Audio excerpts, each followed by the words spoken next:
Hey, it's Deanna. A quick note before we start. We recorded today's episode on AI in the workforce in January. One of our guests, Rachel Slama, has since moved on from RAND, leaving in April. But the insights you'll hear her discuss from her RAND research are as timely and relevant as ever. Okay, here's the show. You're listening to Policy Minded, a podcast from RAND. Today, our minds are on AI and the future of work. No matter how helpful it is, technology has always generated worker anxiety. For instance, tailors once rioted against quick-stitching sewing machines, and centuries later, the invention of mechanical switching likely bred a quieter desperation among telephone switchboard operators. That is, before their jobs ceased to exist. Today, artificial intelligence is also prompting worker apprehension. Those employed in a wide variety of fields, from computer coding and accounting, to media and graphic design, to law and medicine, are confronted daily with news that their jobs could be completely transformed by AI, or even deleted altogether. But what do we really know about how AI might affect the American workforce? RAND researchers have been adding to the growing evidence base on this subject. In one recent study, they looked deeply into how technology affected occupations between 1976 and 2000, drawing lessons for how AI might reshape the future of work.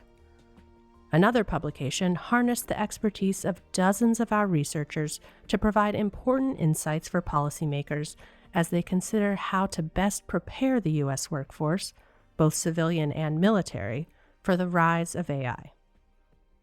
I'm joined today by two experts who led these research efforts, Toby Sitzma and Rachel Slama. Toby is an economist here at RAND, and Rachel is a senior policy researcher. Rachel also directs RAND's Labor and Workforce Development Program. Toby, Rachel, welcome. Thanks for having us. Yeah, it's great to be here. Thank you.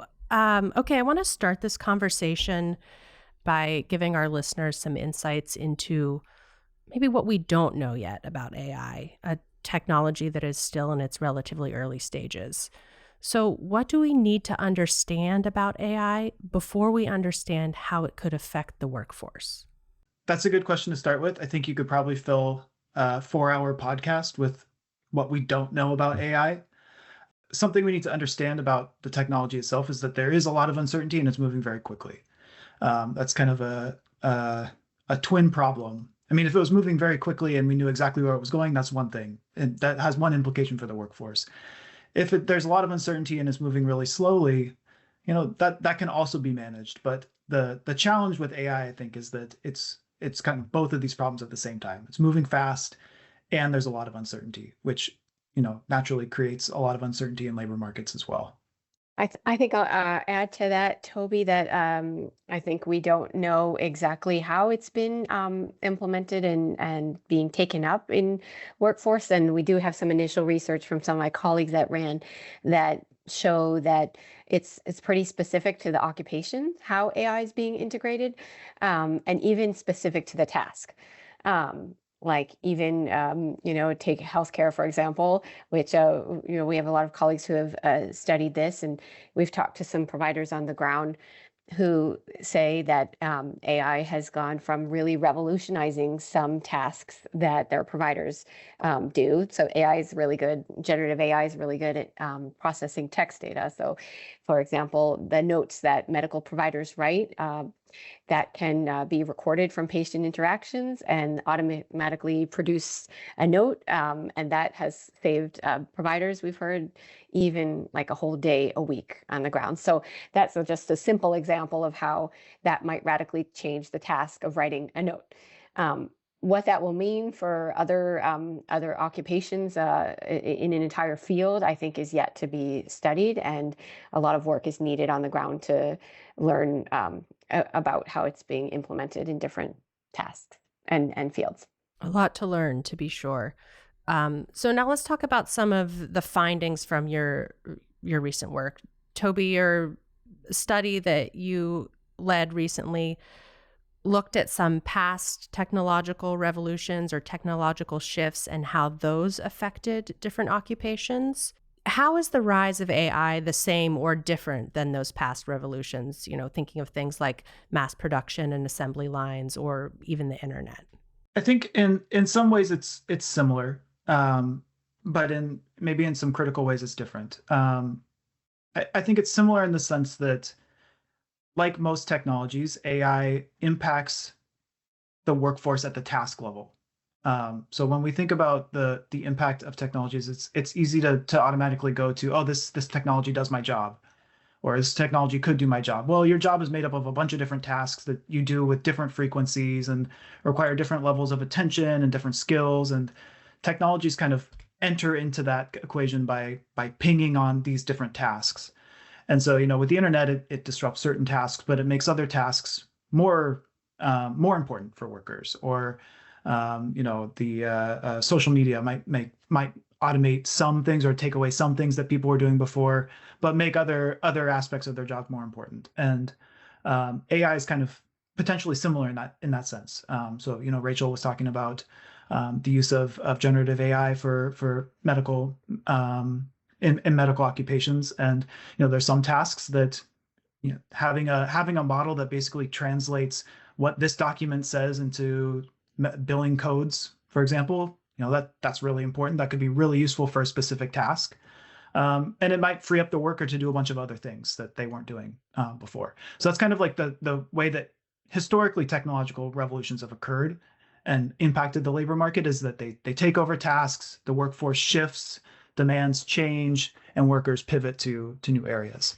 One way that this is potentially different is that the one of the end states of artificial intelligence is artificial general intelligence. And you hear companies like OpenAI and Anthropic and Google all talking about trying to develop this artificial general intelligence. And we don't know exactly what that means. I don't think we have a clear definition of what artificial general intelligence really is, but the sort of working definition that people operate with is that it's something that can do every task as well as people can.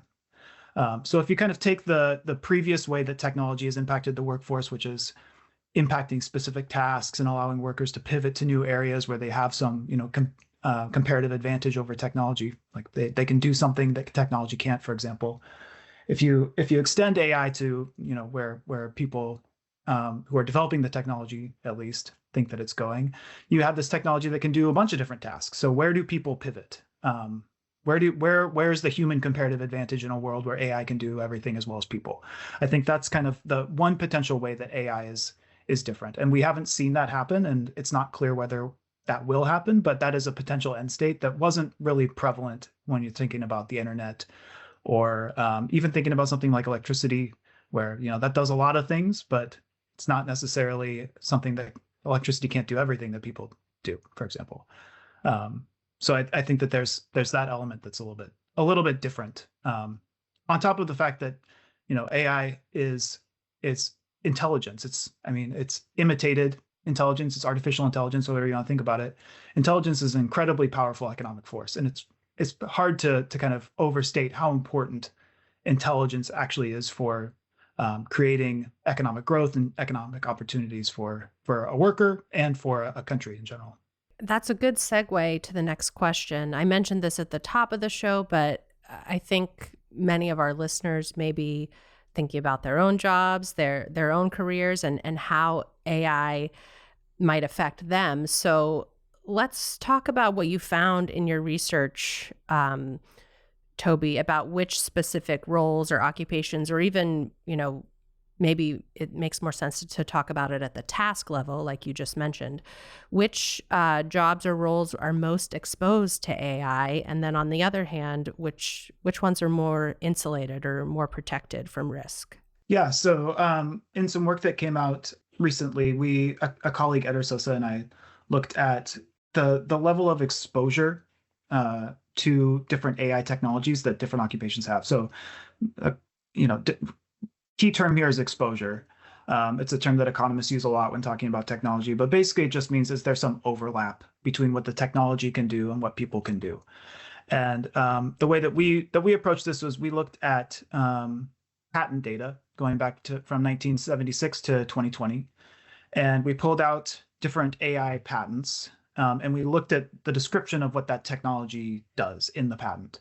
And then we actually used some AI tools to map what it says that the technology can do to work tasks that are described by in different data sets that workers do. And so that level of similarity in those two descriptions of what the technology can do and what workers can do is our measure of exposure to the technology.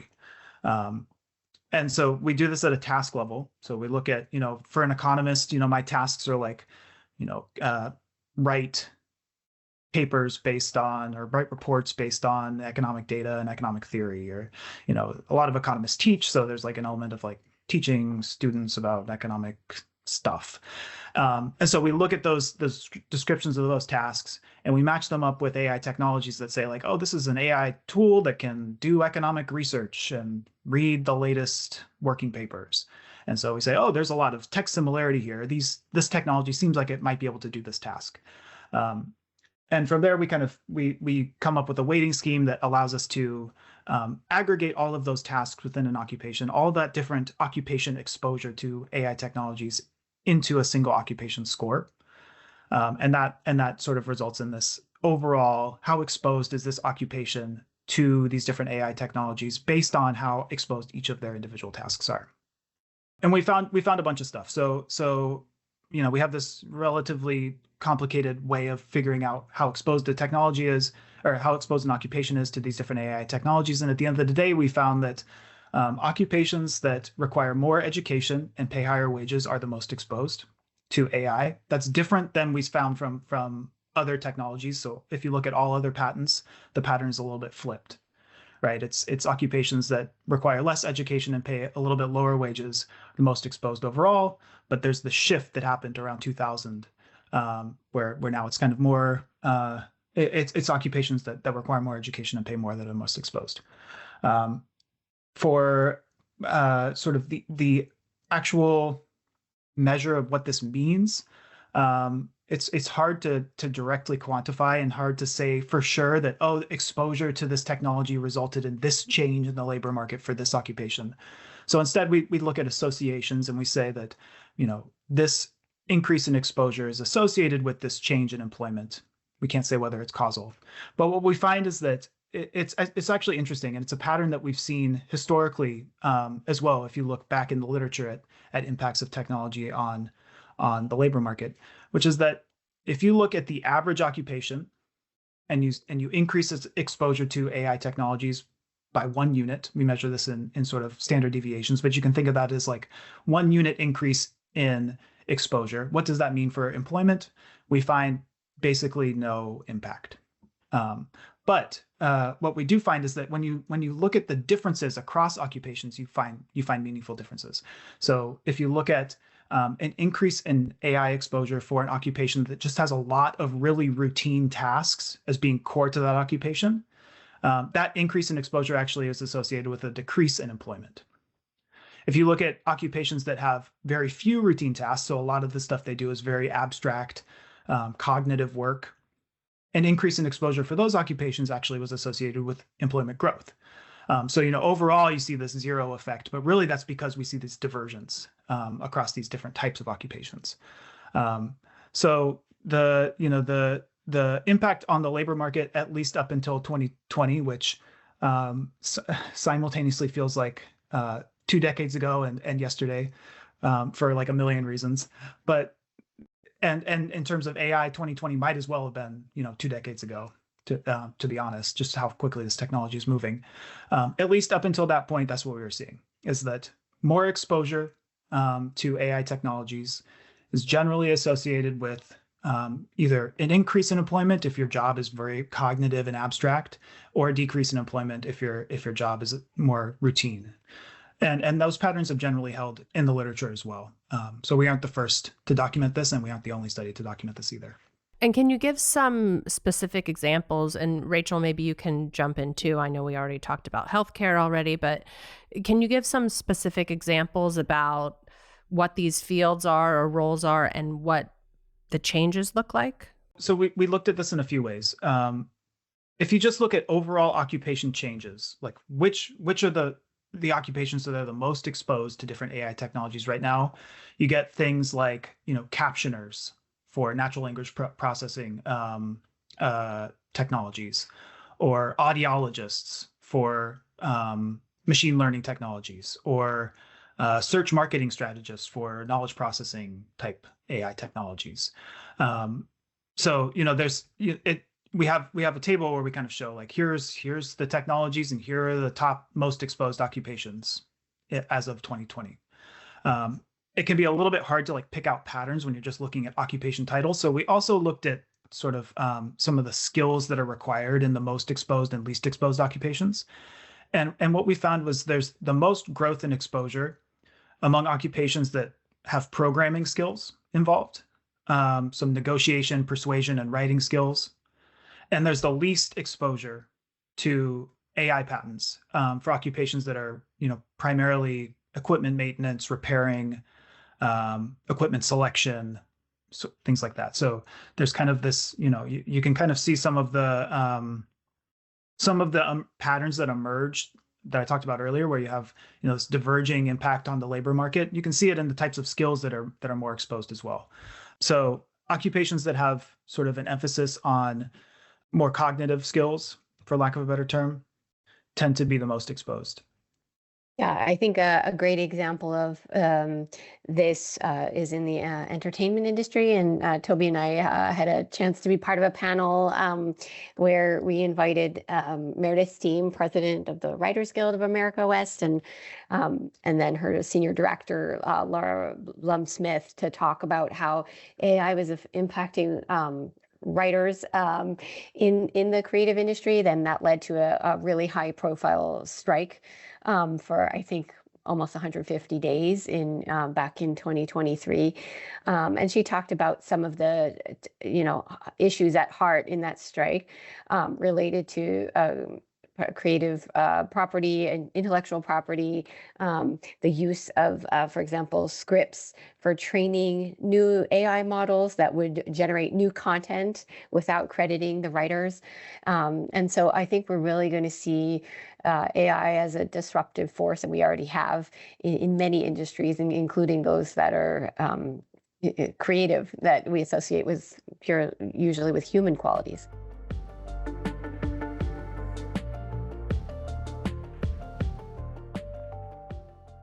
Let's move on to maybe the evidence, if there is any compelling evidence to suggest ways that AI is going to help workers in the workforce. Obviously jobs will be created related to AI, but maybe we can get a little bit more into some of the nuance of how the pendulum could swing the other way for workers in terms of increasing opportunities or creating new roles or new skills, things like that. Yeah, I can talk a little bit about the sort of opportunities that I think AI presents. I do think for the foreseeable future, and others who maybe work more on the national security front may have a different perspective, but on the education and labor side, I do think there'll be a role for what they call humans in the loop, and humans kind of as a co-pilot to AI for the foreseeable future. So that really begs the question of how can we upskill and train entire workforces, and really think about some altering of existing education and training systems. And I think it's a much needed upgrade. That might be that AI is the catalyst to give us a reason to make some important changes to our, for example, post-secondary education system that I think a lot in the policy sphere are starting to sort of pose the question of the value of a four-year degree. And so this is an opportunity for post-secondary systems to really think about, are they providing the training opportunities that are going to prepare workers for this? We talk about workforce of the future, but I think the future is here. So I think it's a good catalyst for that. At the K-12 level, there have been a long history of standards-based reform and standardized tests And there's a criticism that schools have under pressure and being held accountable to these tests kind of resorted to teaching to the tests. So I think it really puts that all in question about, do we have the right standards that our students are being taught, or do we have the right curriculum in place? And then on the military side, which is relevant to a lot of our sponsors and partners in the field, there's a whole professional military education and training infrastructure that I think a lot of leaders will be starting to look at carefully and making sure that it's training the right skills to have a force that's ready for new AI and Gen AI powered tools. Some of our colleagues at RAND have done wrote very thoughtful commentaries on all of these areas, which I would encourage listeners to check out, specifically about how K-12 education system should adapt and how post-secondary training systems must adapt, and also military education. So I think this work is well overdue, and I'm hopeful that perhaps AI can be a catalyst to put in place needed reforms. Yeah, and I would just echo that. I mean, I'm hopeful that AI can be a catalyst as well. I think right now, if you like, I think that most occupations could benefit from AI as it is today.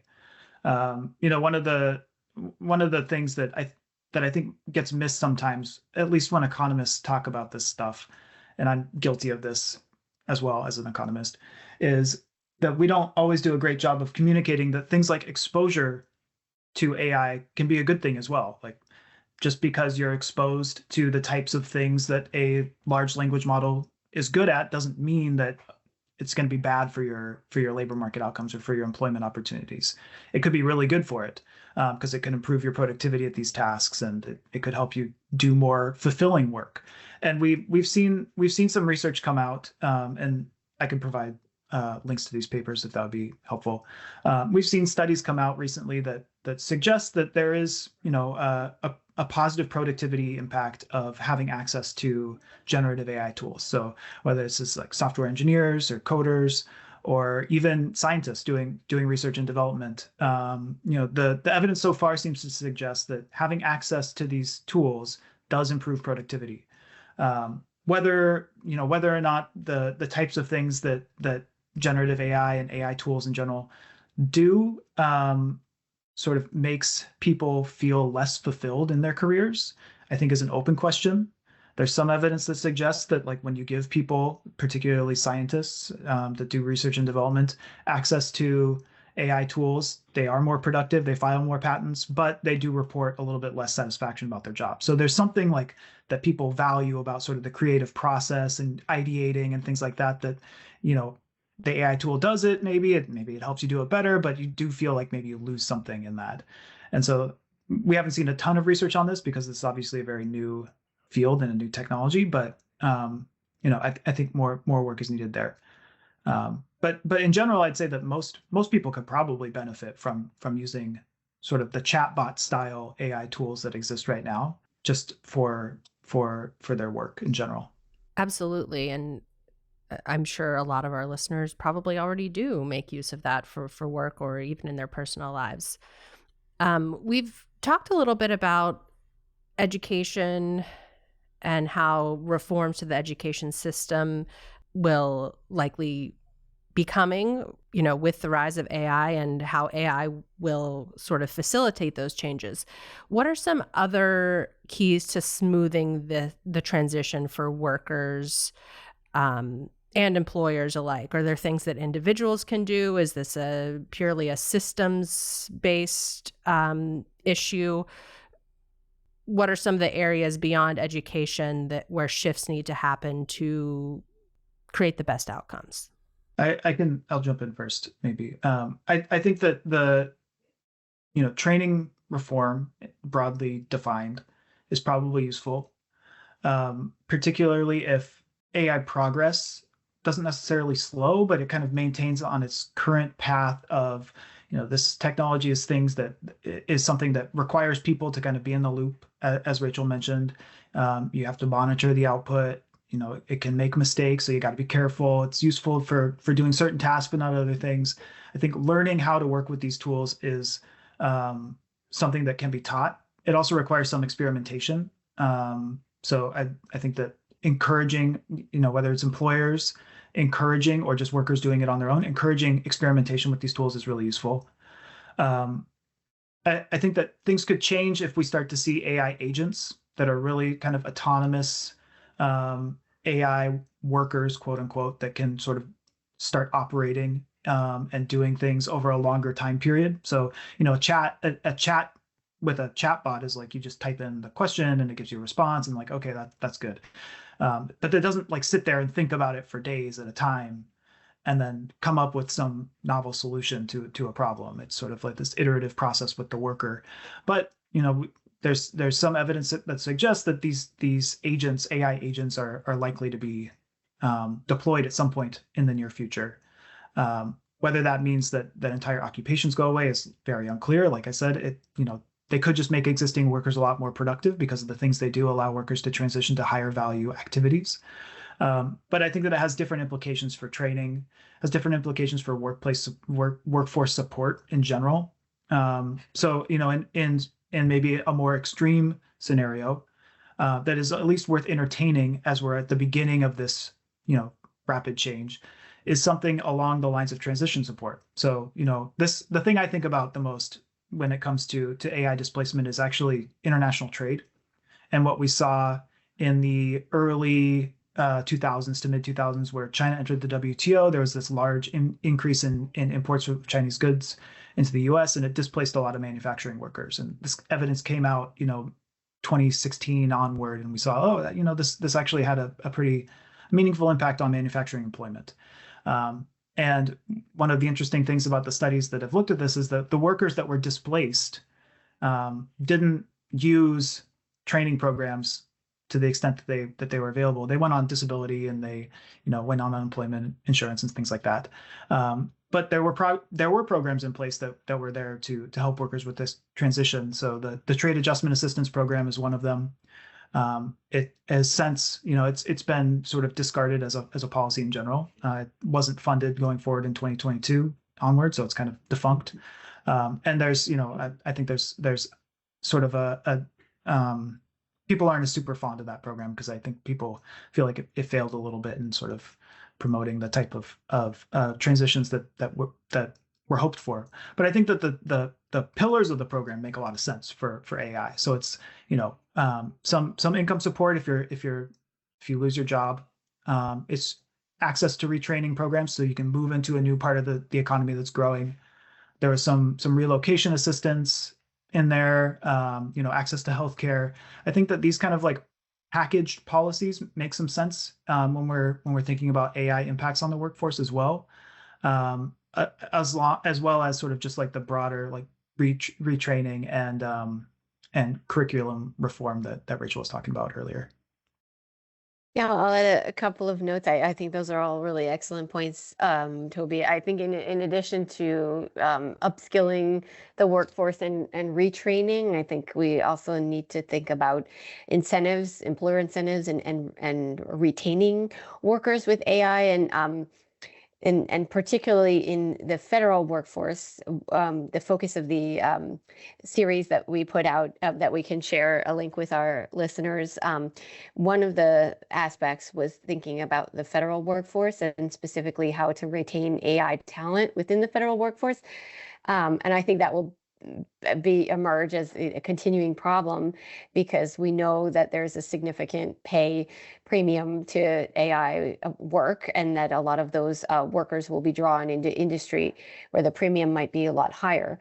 And so I think the government jobs, which folks join for a range of reasons, I think will have a sort of dearth of AI talent unless there's some kind of intervention. So two of our colleagues in this series, Michael Maddock and Avery Calkins, write a really thoughtful piece about how to retain workers and what are some different options. And I think this might apply to other sectors as well. And so they talk about the trade-offs involved about either permanently raising compensation or thinking about bonuses or retention bonuses. that are tied to service commitments, for example, and improving training opportunities in the government, or really advertising the service, the reasons, other reasons besides pay that people want to serve. And so I think there should be a continued focus on making sure to retain AI talent in our federal workforce. So that's one thing that I think policymakers should be looking at.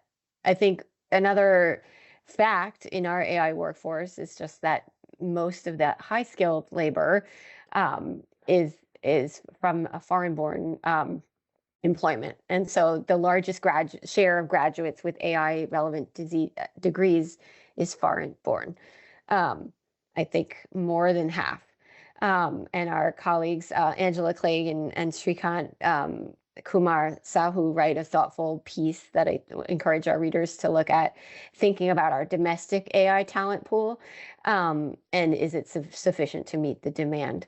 So I think thinking about who comprises our AI talent, where are they likely to be drawn to? How can we provide opportunities for other segments of the population through some of the reforms that we talked about at the systems level?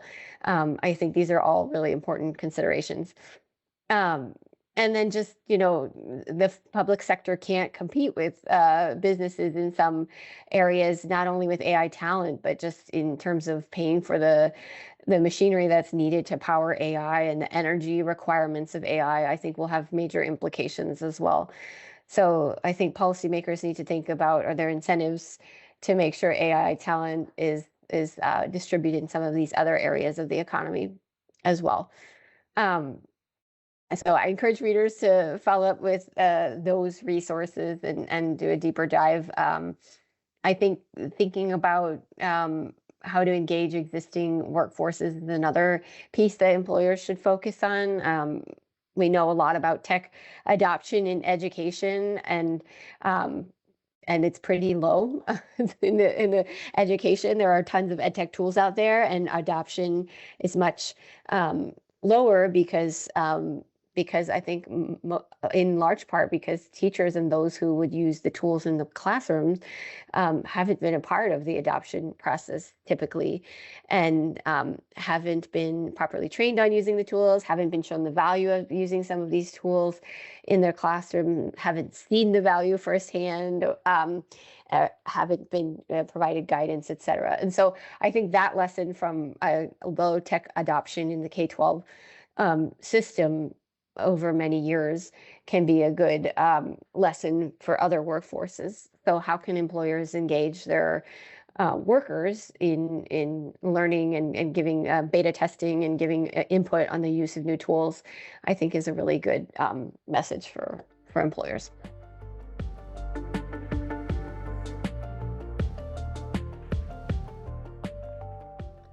So we've talked a lot about the different layers of this issue.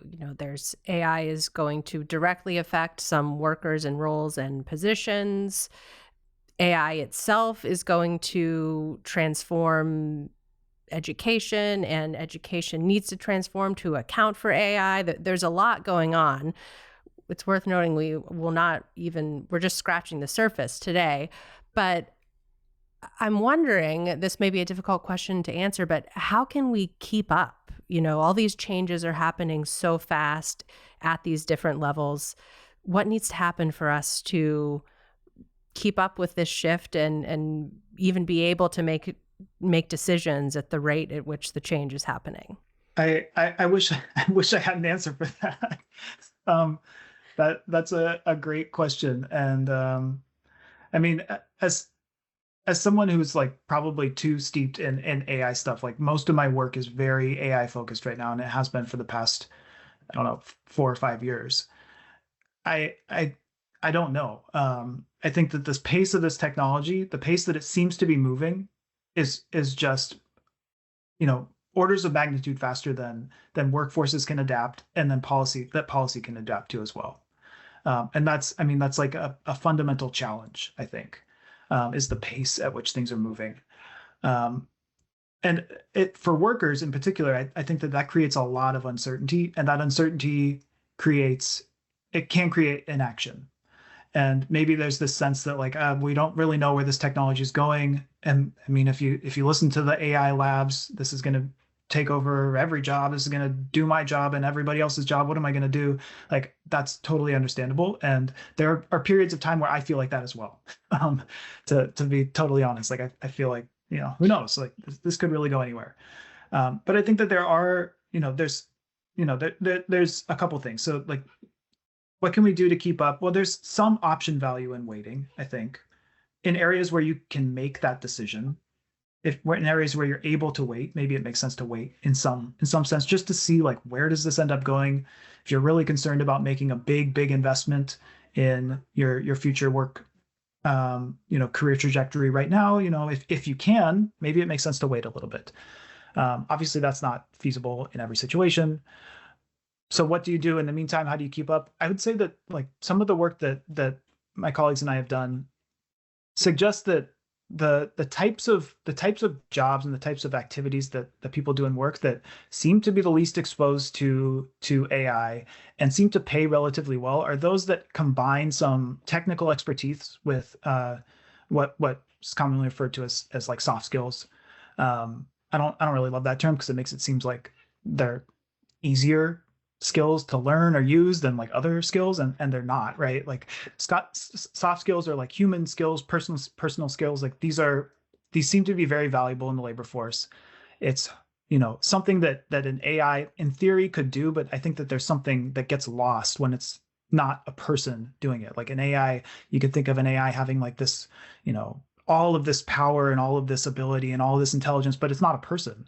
So like there's something tangible about like, you know, people skills that do seem to matter in the labor market. And so one way to keep up potentially is to think about investing in those types of skills, because it seems like those are the types of jobs that are somewhat insulated right now. They pay pretty well if you have sort of technical expertise and the soft skills to go with it. And it seems like an area where there's potentially going to remain some demand for like human stuff. So that would be potentially one way of kind of keeping up with these changes, apart from just like using the tools and trying to understand how they fit into your workflow. Yeah, I think it's a great question. I think keeping up will probably mean different things depending on one's role in the labor market. And so, you know, nearest to Rand in the research community, I think we have a responsibility to the extent that we can to share and document kind of early adoption and learn from workers directly how it's impacting them in the field. We have colleagues that are running a survey through the American Life Panel, for example, that is going a nationally representative sample, a very large sample of adults, and we're asking them very specific questions about how their work is being changed by AI. We're in education and labor doing some early explorations with school districts and ed tech providers to understand how AI tools are being used in the classroom. So the extent that which the research community can document early adoption and impact, I think can be helpful. There's a whole research infrastructure in the funder community that I think also has a responsibility for sharing some of these stories and documenting and funding studies that are early exploratory studies. For example, the National Science Foundation has a whole set of AI institutes that are have a convening function and are usually many partners involved. There's one community at the post-secondary level. There's several institutes at the K-12 level. Also, the Institute of Education Sciences has just funded 5 generative AI centers. So I think all of these centers have and do share what they're learning from the field. And I think it's always very important to engage not just the research community, but also practitioners and lay people. And so offering these learnings in various formats, including research briefs, but not limited to them. So podcasts for one, and infographics and webinars and other hands-on learning experiences. I think at the employer level, I think there's definitely a need to have some opportunities to share across roles. So, for example, joining communities of practice that talk about what tools and infrastructure they're building at each employer level, and learn from others. I know there was an effort to do this at the federal service level through some of our centers of excellence. There was a community of practice around AI tools in government and an effort to document use of those tools.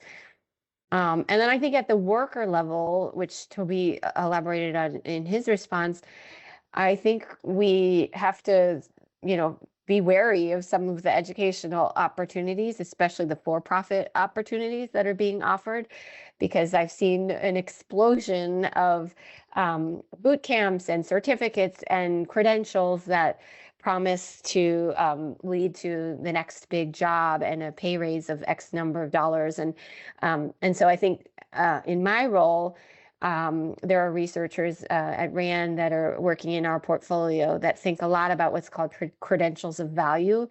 That's really a movement across states to make sure that these not what's called non-degree credentials, such as certificates, industry certificates, boot camps, et cetera, these other types of learning experiences that fall outside of the 4-year and 2-year system, that they are going to, in fact, lead to some new skills, and that those new skills will, in fact, lead to an employment opportunity.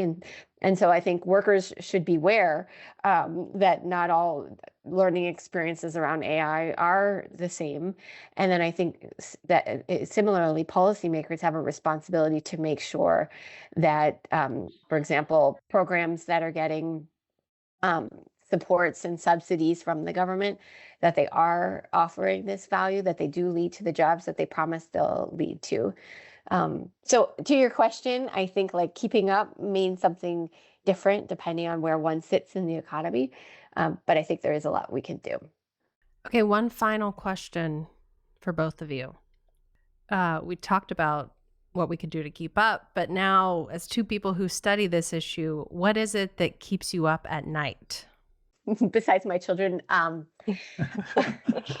what keeps me up at night?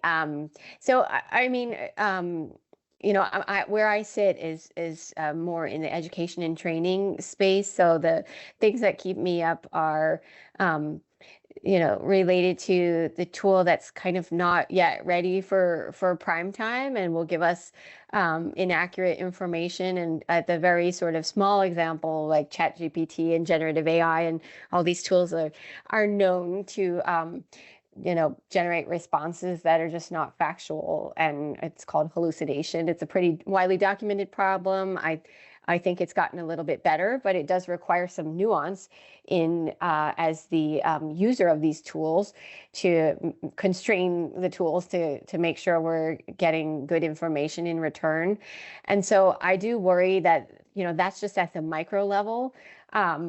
I asked it to give me the other day, I asked me to give me some RAND reports that were related to a few different policy topics I was working on a policy memo for. And it gave me a list of reports, and they all sounded really real, and they were all completely made up. So, and even when I asked it to constrain itself to RAND.org. And so I do worry that, and I've been sort of trained to look for those types of things and give better prompts that are going to give me better returns, and better responses from the tools in return. But I do worry at scale, when you put these tools in the hands of everybody without training, that it's going to, it has led to a lot of bad information out there, a sort of dependence on these tools without critical thinking skills. And I do worry at like a generational level, if we're not careful, we're really going to suffer in terms of some of these softer skills that Toby mentioned, like critical thinking, creativity, creative thinking, out of the box thinking, and that will just default to some of these tools if we're not careful. Yeah, I definitely have those like generational worries as well. As someone with young children, I think about like, I don't know, what kind of advice would I give him? He's only 2.5, so like it's not, other than like play with this train or play this, the cement mixer makes this sound. Not that advice. If I were to give him like some advice or something, like what would I tell them to focus on? I don't actually know for sure. I think Rachel's points about like learning how to use these tools is like exactly right. There's a lot of ways that the current versions of these chatbots can kind of lead you down the wrong path if you're trying to use them for work. There's a lot of ways that you can use them to boost your productivity as well. So I think it's I've mentioned this a few times now, but it's like the uncertainty and the speed that are some it just keeps me up thinking about like that we don't actually know what the end state of this technology is, and it seems to be moving very quickly, but maybe it's going to slow down. And it's like every month or so there's like, oh, it's speeding up, oh, it's slowing down, oh, it's speeding up. And so there's a lot of back and forth, and I think that there's the endpoints could be everything from like this really helps everyone to this really hurts a lot of people to this doesn't really do anything to there's a bunch of different endpoints where this could lead. There's some very, very deep uncertainty here, and that can make, I think, developing policy that's not just like efficient but also strategic and effective. I think that makes it challenging. And so that's the thing that keeps me up, is just that high degree of uncertainty. Absolutely. I'm sure a lot of people share those feelings. I know I do. And but I'm happy that we could end the episode with some practical advice for people. We've maybe raised more questions than we have answered, but I think we've also probably provided some assurances for people who may be worried about their jobs or their careers. Thank you both so much for being here. We will provide links to all of the research that we discussed today in the show notes at rand.org/podcast. And I'm sure this is a topic, along with many other AI-related topics that will be featuring on future episodes of the show. So Rachel and Toby, thank you so much for joining us today. It was great to talk to you. Thank you. Yeah, thanks for having me. And of course, thank you to our listeners. This episode was produced by me, Deanna Lee. I recorded it along with Toby Sitzma and Rachel Slama. The episode was edited by Evan Banks and Harper Rupert. And RAND's Director of Digital Outreach is Pete Wilmoth. RAND is a nonprofit institution that helps improve policy and decision-making through research and analysis.